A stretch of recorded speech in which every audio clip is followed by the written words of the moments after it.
kulantii habboon idil-aantiin baa daawadayaal meel weliba waad ka joogtaan daafaha caalamka halkan waa raadsan t v qodobada wararkeenna ugu duurroonna waxaa qayb ka ah safarka madaxweyne xasan sheekh maxamuud ee magaalada kismaayo oo qarka u saaran inuu baaqdo ka gadaal markii labada dhinac ay ku heshiini waayeen qodobo muhiim ah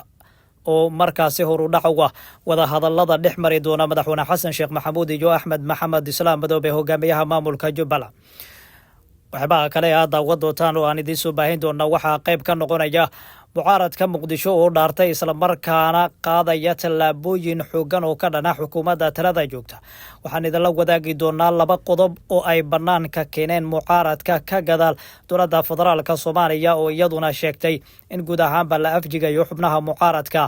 dhaqdhaqaaqyadii ugu dambeeyey ka gadaal waxaa lasoo warinayaa hadda in ay kala taagan yihiin islamarkaana lagu heshiinay guud ahaanba qorshaha dibadbaxyada dhowaan ay mucaaradku iclaamiyeen iyo qorshaha uga degsan xukuumadda ayaanu idiin soo gudbin doonaa qodobadaas iyo kuwa kale ayaa daawan doontaan ee daawada hadday tahay markaaga kuugu horreysay ee aad soo booqato halkan subscribe noo saar noonlay gare muuqaalkan waad ku mahadsan tahay soo booqashadaada aanu ku horumarno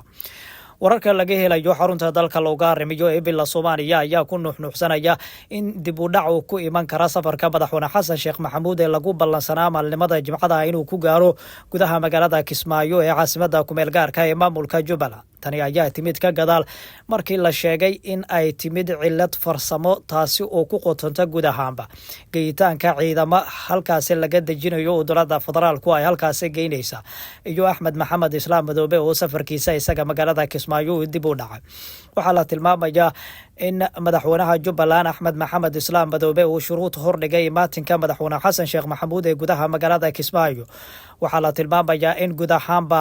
lagu amray saraakiisha arintan ka shaqaynaysa islamarkaana garwadeenka ka ah inay ka dhaadhiciyaan madaxweyne xasan sheekh maxamuud in guud ahaanba uu ka tanaasulo arinta la xiriirta waarankii horey uu madaxweyne xasan sheekh maxamuud iyo maxkamadda gobolka banaadir ay uga jareen axmed maxamed islaam hogaamiyaha maamulka jubbaland in si ofishiyaal ah looga laabto warqadii ka soo baxday jaamacadda baraani islamarkaana lagu amray in mar kale guud ahaanba lagu dhawaaqo in waarankaasi uu wax kama jiraan ahaa waa tallaabada koowaad oo markaasi uu qaaday axmed maxamed islaam madoobe islamarkaana uu ku xiray tegitaanka madaxweyne xasan sheekh maxamuud iyo wada hadallada horudhaca ah waxaa la tilmaamayaa in sidoo kale ay arintaasi ku xiran tahay geyitaanka ciidamadaasi ee gudaha magaalada kismaayo waana qodob markaasi horudhaca islamarkaana arrimaha la xiriira tegitaanka madaxweyne xasan sheekh maxamuud ee gudaha magaalada kismaayo ay ku xiran tahay waxaa la tilmaamayaa in arintaasi laysku fahmi waaye islamarkaana geenitaanka ciidamada ee gudaha magaalada kismaayo ay tahay waxa culayska xoogan ee uu keenay madaxweynaha waxaa la sheegayaa isagu inuusan aaminayn in ciidamo uu iska hormariyo mooye in keligii uu tago magaalada kismaayo ay tahay arrin halis uu arkay markaasi waxaa la tilmaamayaa in madoobana sidoo kale isagana uu halis u arka ciidamada halkaasi la geeyey ka gadaal waarankii dowladdu ay u jartay ay ciidamadaasi halis abuuri karaan islamarkaana soo qabashada waaranka ay si saxiix u dhici karto haddii halkaasi ciidamada la geeyo waa laba arrimood oo isku tafan islamarkaana dhibaatooyin xoogan ay labada dhinac ka cabanayaan islamarkaana ay isku wajihi laayihiin waxaana la tilmaamayaa in wada hadalladu hadda ay noqdeen kuma baaqday saacadihii ugu dambeeya islamarkaana guud ahaanba cid weliba markaasi ay arinteeda si hoosa uga jirto waxaa la tilmaamayaa madaxweyne xasan sheekh maxamuud in mar kale uu doonayo in guud ahaanba wada hadalladu ay miradhul noqdaan islamarkaana uu tago magaalada kismaayo uuna uga hormaro axmed maxamed islaam madoobe halkaasi waxaa la tilmaamayaa in guud ahaanba dhinacyada ka shaqaynaysa arinta farsamo ee guud ahaanba lagu xalinayo khilaafka ka dhexeeya villa soomaaliya iyo jubbaland guud ahaanba hadda ay noqonaysa mid dhexdhexaada islamarkaana aanan noqonayn mid guul waarta laga gaara waxaa la tilmaamayaa in ay sheegayaan sidoo kalena xubnaha mucaaradka iyo sidoo kale dadka falanqeeya arrimaha siyaasadda inay tahay tallaabadan guud ahaanba fashil xoogan oo villa soomaaliya ay ka wajahayso wada hadallada xoogan ee markaasi ay la furtay jubbaland waana tallaabo culus oo markaasi uu doonaya madaxweyne xasan sheekh maxamuud inuu ku niyadjibiyo xubnaha mucaaradka warar kale ayaa iyaguna tilmaamaya qaar ka mid ah xubnihii ugu badnaa oo ka tirsan madasha samata bixinta inay ku sugan yihiin gudaha magaalada Nairobi ee caasimadda wadanka Kenya oo saacadii ugu dambeeyay ay tageen waxa ay halkaasi kulamo kula leeyihiin Axmed Maxamed Islaam Madoobe hogaamiyaha maamulka Jubbaland oo ay markaasi ku kordhinayaan oo ay ku biiranayaan qodobo cusub kuwaasi oo la hordhigayo madaxweynaha talada jooga iyo xukuumaddiisu waxaa la tilmaamayaa in tallaabadaasi ay tahay arrin culus oo markaasi ay villa Soomaaliya culays ka wajahaysa ka gadaal mucaaradka oo halkaasi tagay Dani qudhiisa halkaasi ayuu ku sugan yahay isaguna waxa la tilmaamayaa in talaabooyin kale oo dheeri ah uu ku darsanayo waxay u muuqanaysaa arrintu markan in guud ahaanba ay isugu tagayaan xubnaha mucaaradka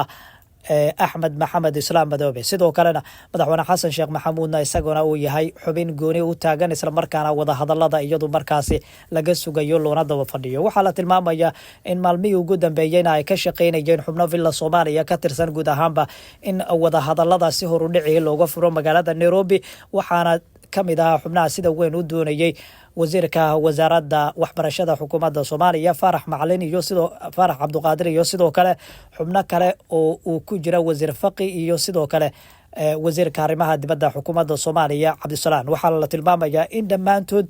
ay noqdeen qorshayaashaasi kuwa markaasi guud ahaanba uu ku gacan saydhay madaxweynaha talada jooga waxaana la tilmaamayaa in saaxiibadii arrintaasi uu ku diiday isla markaana uu isaga keligii tagayo magaalada Kismaayo halkaasina wada hadalada loo weeciyay waxaana la tilmaamayaa in wada hadalada hakad ku yimaadeen 24 saac ee ugu dambeeyay ka gadaal markii madaxweyne Xasan Sheekh Maxamuud iyo sidoo kale madaxweyne Axmed Maxamed Islaam Madoobe ay isku mari waayeen guud ahaanba qorshaha ciidamada halkaasi lagu geynayo iyo qorshaha waaranka looga laabanayo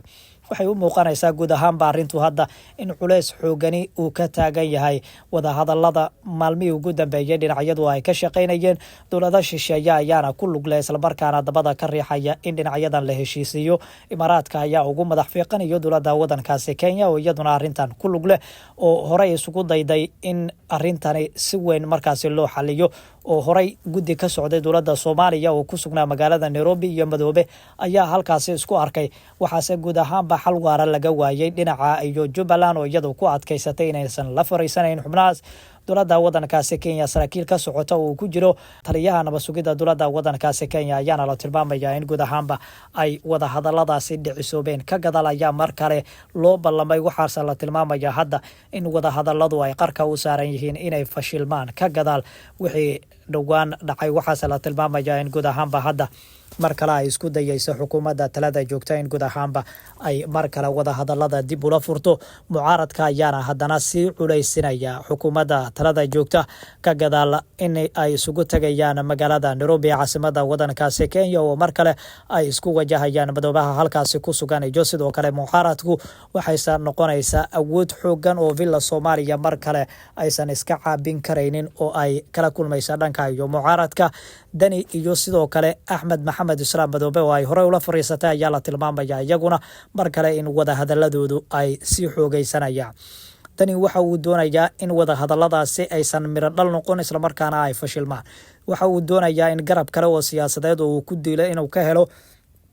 Axmed Maxamed Islaam Madoobe hogaamiyaha maamulka Jubbaland waxay noqonaysaa talaabooyin iskabaya oo ay qaadayaan markaas labada dhinac oo ay dhinacba dhinaca kale uu ku tiirsan yahay madaxweynuhu waxa la tilmaamayaa hadda in guud ahaanba uu ka fikirayo talaabooyinka uu qaadayo waxay soo badan tahay in guud ahaanba laga laaban doono waaranka soo qabashada ka gadaalna ciidamada la geyn doono magaalada Kismaayo si xal waara looga gaaro wajiga koobaad ee wada hadalada dhex mari doona Jubbaland iyo dowladda dhexe ee Soomaaliya walow aanan loogayn halka ay saldhiga doonaan